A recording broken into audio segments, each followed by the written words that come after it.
Poker is a game of skill, patience, and precision, but every now and then, even the best players prove they're human. These are the dumbest poker moments that make you laugh, cringe, and wonder what on earth were they thinking. We're talking reckless chaos from Alan Keating, shocking blunders that left stacks in ruins, and yes, even Phil Ivey, one of the greatest to ever play, caught looking downright foolish. Farrell's hero call. Sometimes confidence crosses the line into catastrophe, and Farrell's about to find out the hard way. He opens pre-flop with a raise, gets 2 callers, and when the flop smashes his opponent, he just can't let it go. Benjamin Lamprecht has pocket 9s in the small blind. He just calls. What stack sizes Lamprecht should have been looking to get it in pre-flop. Ollie Price calls out of the big blind with Jack 8, and we're going 3-way to the flop. Top set for Lamprecht. Hey, all right, you flopped a set, James Woods, from the hard way. He checks. Price, who has nothing, This is weird. leads for 13,500. Most folks are never leading anything here, but Ollie's no slouch. My guess is that this is part of an overall strategy we're not privy to yet. Farrell calls with ace high. Not surprising, Ollie's lead usually isn't very strong. Lamprecht is going to want to raise here, but I'm not sure he needs to. He's basically got a lock on this hand against even really strong ranges. He's made it 36,500. Gets a fold from Price. I'd be far more surprised to see Neil call now. He pretty much has bottom of his calling range to the original bet, let alone this one. Isn't that right, James Woods from Cat's Eye?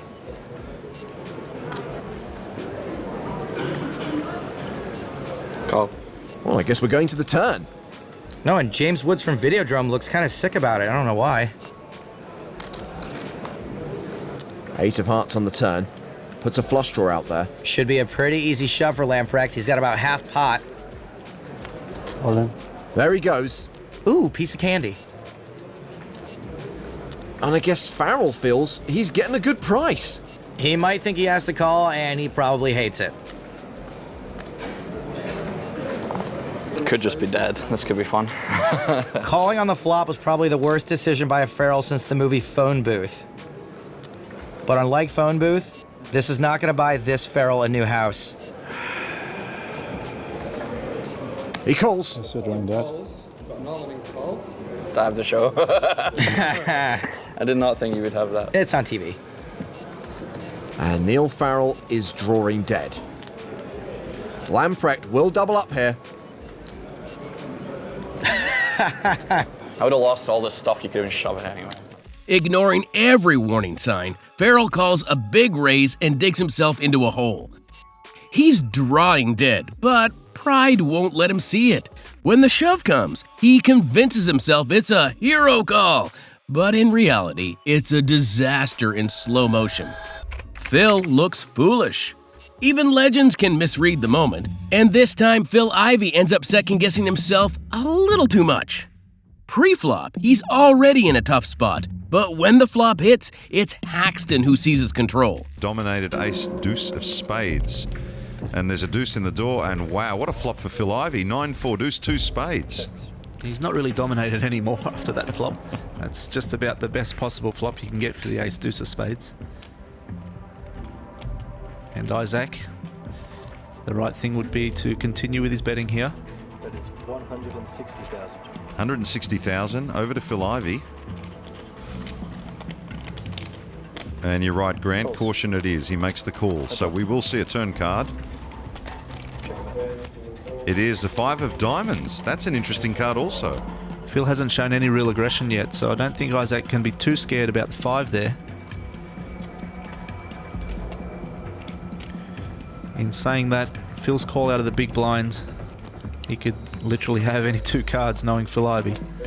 Well, Ike bets $500,000, so that's quite a big bet. Yeah, that's a massive bet, Paul. It shows Phil that Ike's not mucking around here.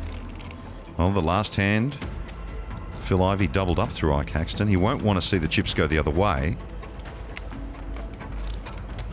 But it'd be hard for Phil to fold this hand. Well, he's got so much equity, Paul. In saying that, if the 3 comes and there's a 4 card straight on, it's hard to get value. Phil Ivey doesn't give much away. Hard to tell what he's thinking. Look at this. Oh, Phil Ivey, that is a tight fold. Yeah, that's really nitty from Phil. And it's excellent pressure from Ike. With nothing but ace high, Haxton fires confidently, selling a story that isn't true. Ivey, usually the king of the soul read, surprisingly folds. It's the kind of cautious mistake that proves even the greats can be outplayed when pressure meets uncertainty. Jacobson backs up the truck. Jacobson might be a world champion, but this hand is anything but championship material. What starts as a standard pot against Dan Coleman turns into a full-blown meltdown. Come on, Seidel.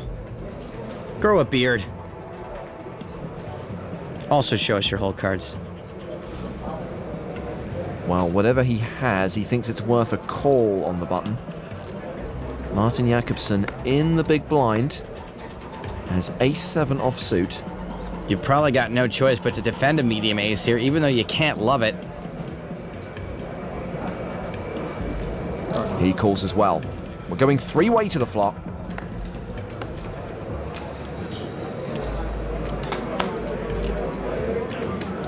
And that flop has a 4 on it. A set for Coleman.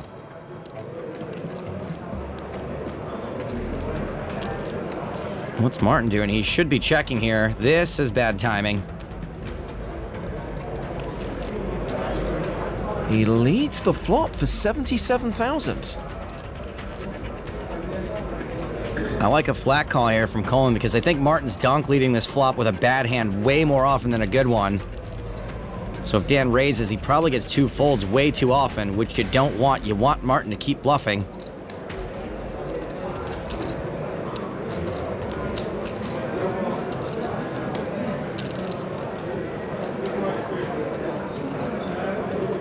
Coleman does just call. And Seidel folds. We'll never know what he had. 10 on the turn. Jacobson now with a gut shot. Martin's probably never going to get a fold here unless the board runs out so badly for 4s that it makes his hand actually win.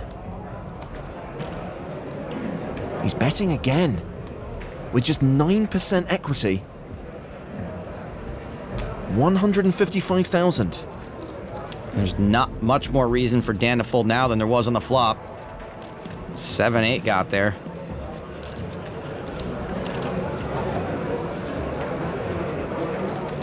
Once again, Coleman just calls. 627,000 in the middle. 1 card to come. And that card is a king. A set of 4s are good. Yeah, I don't think Dan's ever folding. Hopefully Martin just gives up.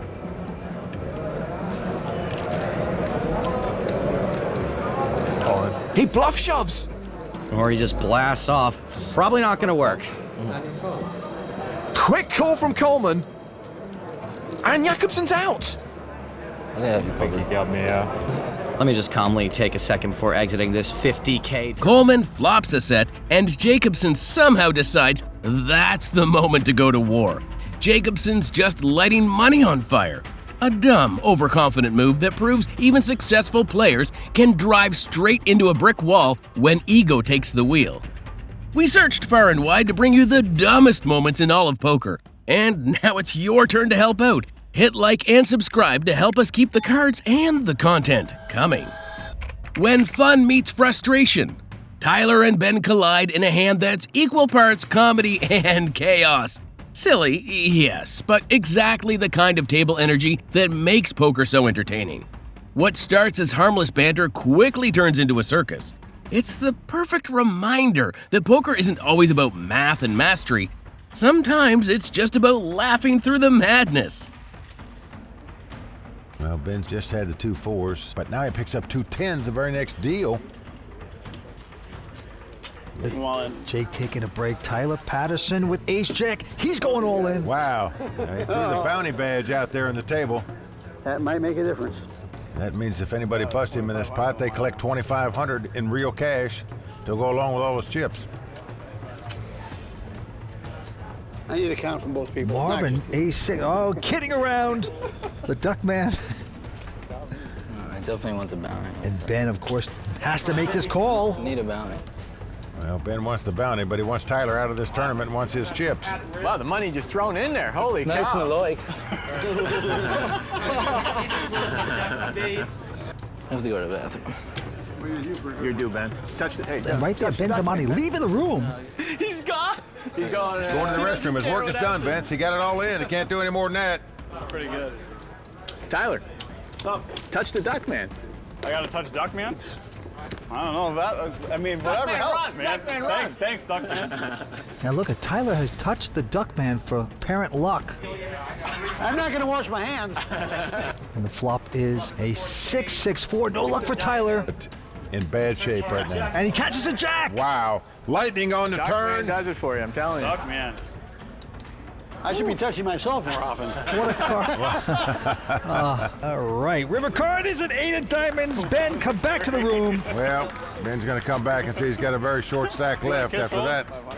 Despite his easygoing nature, Ben ends up on the wrong side of a brutal suck-out.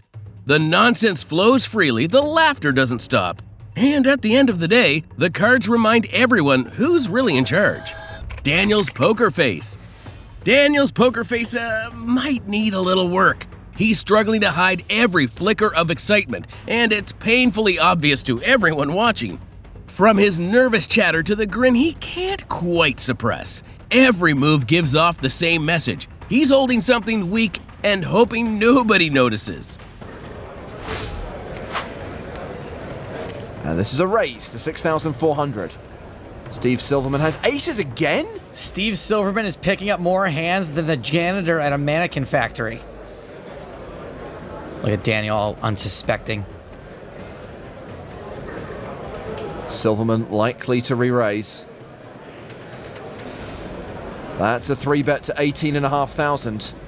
The blinds both fold. Action's back on Daniel.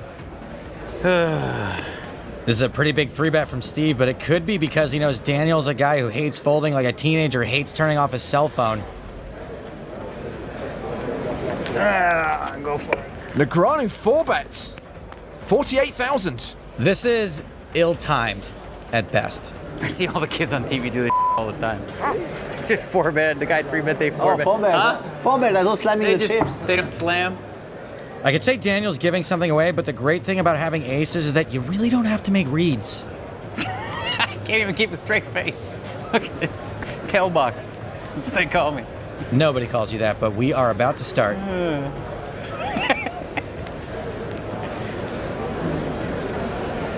How will Silverman respond? He's bringing back the 3-bet, which implies a 5-bet's coming. Oh, man. See? What the hell? I wish I could give Steve credit for a brilliant read. But if he were making some great read on Daniel, he probably would have just called. It's likely really difficult to not put in another bet and just hope Daniel does have some kind of hand here. Yeah, I'll fold this one. He dives into a bold move with a garbage hand, trying to sell confidence he clearly doesn't have. The problem? His excitement gives everything away. In poker, silence is power. But Daniel talks himself straight into exposure, and in a rare moment, everyone at the table can see right through him. The loose cannon strikes. Next, we head to the big game, where the fearless loose cannon finds himself squaring off against one of poker's sharpest minds, Scott Seaver. Scott's a bona fide pro with an elite resume and a reputation for outsmarting nearly everyone he faces. But even the best can have a lapse in judgment. 2,500. Cannon. How much? 2,500. 3 high and calls. Cannon was not getting the correct odds to call pre-flop. 6, 5, 7, 2 spades. Cannon's picked up a flush draw. He's also got the dummy end of a gutter ball straight draw. Checks it. This is a pretty big flop. You can see they're almost a coin flip. Seaver bets 3,500. Cannon almost beats him in the pot. Hail Mary. To the turn. Abracadabra. 6 of spades gives Gonzo the flush. Check. Checks it. Gonzo hits his Hail Mary. He may have wanted to protect that flush, but if you bet, you can blow your opponent off the hand, and if you check, you let him get a free card. That's why playing out of position reeks. But I'd rather be Gonzo right now. Seaver stepping into the trap bets 9,000. Luckily for the Cannon, Scott did not check behind. Cannon wastes no time calling. Scott's actually got decent equity with the king high spade draw. Queen of clubs on the river changes nothing. Check. Cannon's got it locked up now, and he checks. That's a risky check. Scott could very easily check behind. I'm all in. All in. Call. And Gonzo calls. Adi. Oh my God. Seaver looks genuinely shocked. I had 8-9. That hand. I 8-9. cannot beat I that. would have won. Hasn't quite sunk in for Gonzo yet either. What started as a straightforward spot to slow down with pocket kings turns into a disastrous all-in for Scott. The underdog scoops a massive $51,000 pot while Seaver is left stunned. For a player of Scott's caliber, this one's hard to defend, and even harder to watch. When ego destroys the payday. Heads up at the final table, the last two players discuss an even split of the prize money. A standard move in tournament poker, but what should have been a simple, smart decision turns into a textbook example of stubbornness gone wrong. We have same chips, me and you. I think you want to... You have more. Oh, you want to split? Oh, he's asking about a deal. So we stop? Let's play for a bit. It's an interesting situation, that, because he thinks they have the same chips, but they don't. He has 28 million to 23 million, and he offered just a 50-50 split. 1 million. Maybe if he had accepted and they counted the chips, he would have withdrawn the... Or he knew the pocket tens. Or he knew pocket tens were coming. Wow. I mean, it's really weird, that, because if he had it accepted, they'd have counted the chips, they wouldn't have been 50-50. Maybe he'd have said yes, maybe he'd have said no. We don't know. They play on, and now he has pocket tens next hand. It's and here we go. Pretty wild. Yeah, it's a big 3-bet. He is going for chips. I think this is is he peeling? This is a bit of a misstep. Oh. It's just... But when you feel it... It's 9.4 in there now. Any sort of connection with the 8-3, we might see a huge one. Oh my word. God. This is literally the hand after Musa has offered the chop.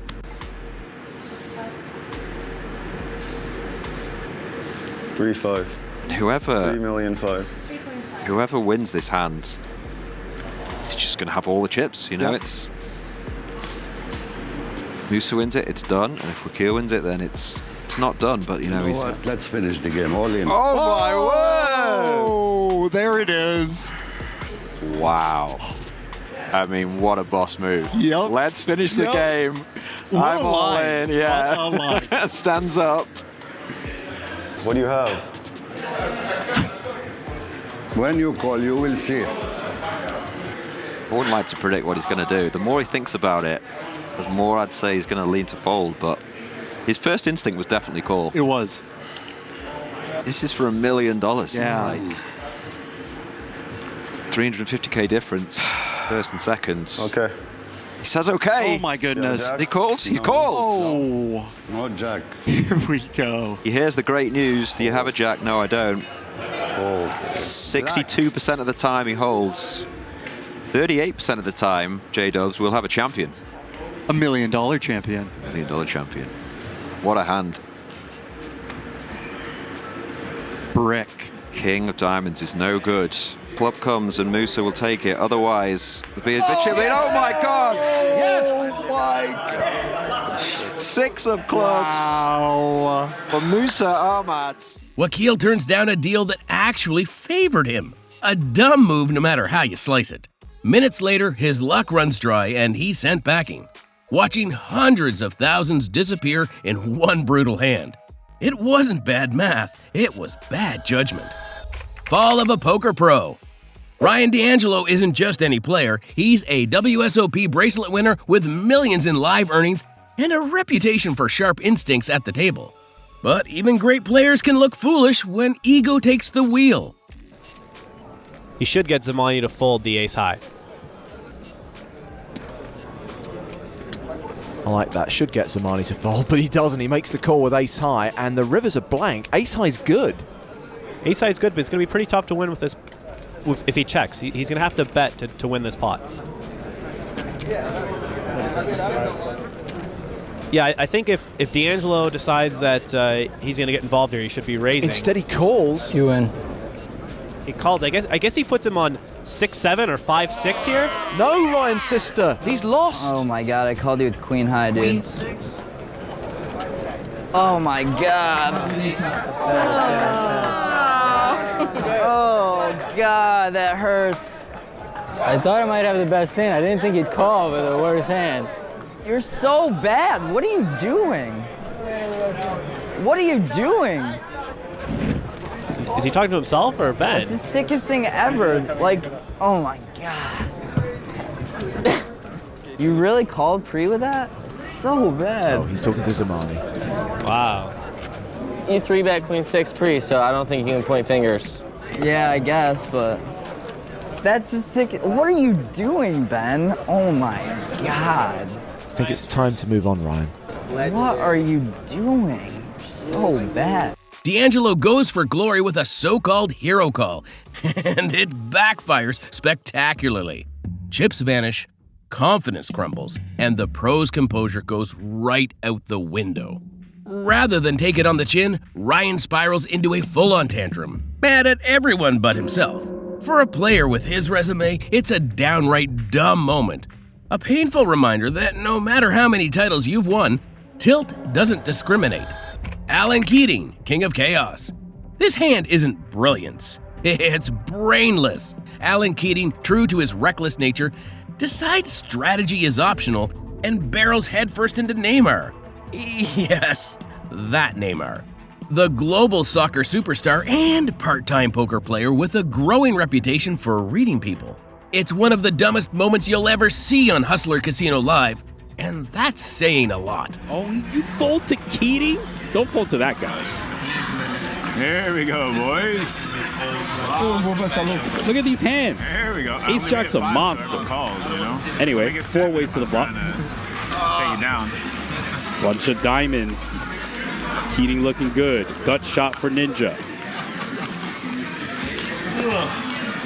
Middle pair for Neymar. Half pot. Call. Call. Turn card, please. Lauren. This aggression, it's got to come to an end. Oh, he calls! Neymar! Borra! Jack 10? No. Can it hold? Okay, that's not good, because that means the other card's a pair. Brazil. Twice. Stand up. 200K pot for your boy. Flush draw. Borra. 9. Called him with a 9. Oh my God. Brazil, where you at? Easy call. No, I was kidding. Can it hold? No, diamond for Keating. Oh no, not again. No. Wait. You want to do it for one more card for 50? One more card? Go ahead, burn and turn. One more card for 50. 50? 100K on the side for one card? This is sick. Let's go. Black. Borra. Goes only for this last card, correct? Okay. One card for 100K on the side. Black. Yeah. Wait, hold on. We're not done yet. We have not stopped negotiating. One more for 50. Wait. One more for 50. Another 100K on the side? One more for 50. For one more card? All right, here we go. There we go. God, I'm superstitious. Okay, ready? There we go. Now we have it. This is incredible. Vamos! Please!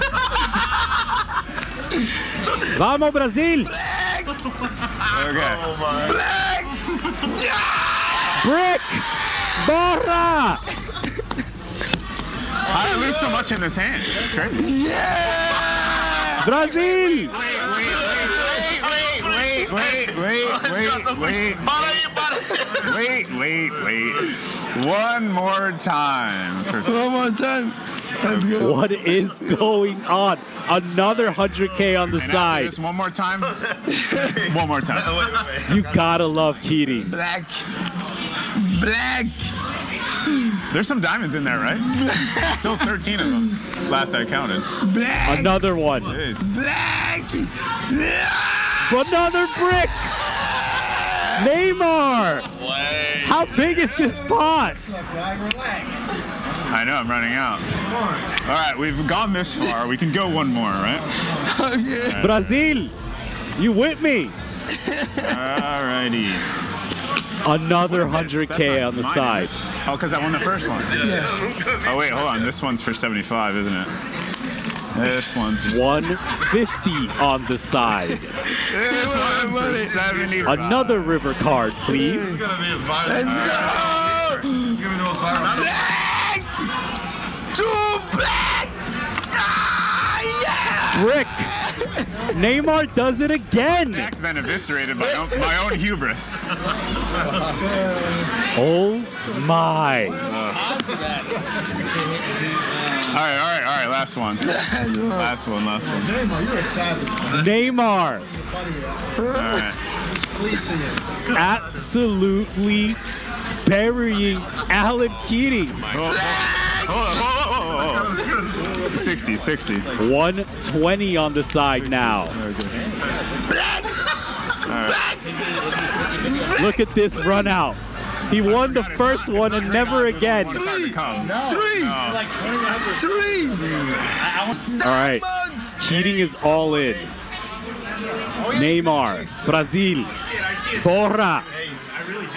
Black. Oh my God. No, 10. All right, last one for $25. In seconds, $350,000 goes up in smoke. Any seasoned pro would be crushed. But Keating just grins and cracks a joke, like lighting that kind of money on fire is part of the plan. And maybe that's why people love him, because half the time, Alan isn't battling his opponents, he's battling his own bad decisions. If you want to keep up with the wildest suckouts, brutal coolers, and jaw-dropping poker hands, don't forget to like and subscribe. Thanks for watching.